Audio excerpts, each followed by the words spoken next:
मी doctor Sadanand Raut, सर्पदंश आणि विषबाधा तज्ज्ञ, नारायणगाव, जिल्हा पुणे, महाराष्ट्र. सर्पदंश ही तसं पाहिलं तर खूप मोठी जागतिक गंभीर आरोग्य समस्या आहे.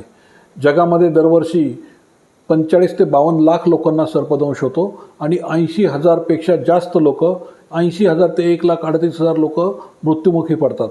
4 लाख पेक्षा जास्त लोकांना कायमचं अपंगत होतं, म्हणजे त्यांचे हात किंवा पाय काढून टाकावे लागतात.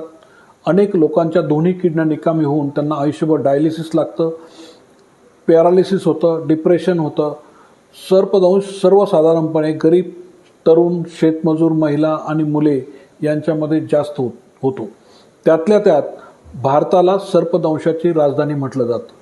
त्याचं कारणही तसंच आहे. जगाच्या तुलनेत 50% जास्त सर्पदंश हे भारतामध्ये होतात आणि 60,000 पेक्षा जास्त लोक सर्पदंशामुळे भारतात मृत्युमुखी पडतात.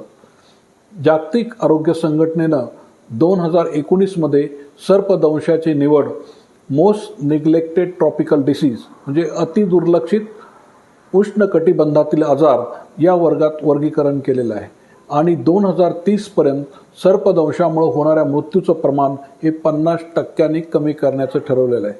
आपल्या देखील केंद्र सरकारनं Indian council of medical research आणि नॅशनल कम्युनिकेशबल डिसीज सेंट्रल यांच्या माध्यमातून भारतामध्ये सुद्धा या विषयावर गांभीर्याने काम करायचं ठरवून जागतिक आरोग्य संघटनेने ठरवल्याप्रमाणे आपल्या देशात सुद्धा सर्पदंशामुळे होणाऱ्या मृत्यूचं प्रमाण कमी करायचं ठरवलं आहे.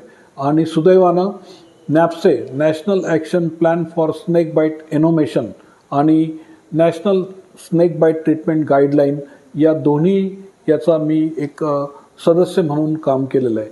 त्यामुळं या विषयावर जागतिक सर्पदंश जनजागृती दिवशी म्हणजेच 19 सप्टेंबर या दिवशी आपण सगळीकडं सर्पदंश होऊच नये म्हणून काय काळजी घ्यायची, सर्पदंश झाल्यानंतर काय प्रथमोपचार करायचे, कोणते चुकीचे उपचार करायचे नाहीत आणि कोणते योग्य उपचार करायचे याविषयी माहिती जाणून घेऊया.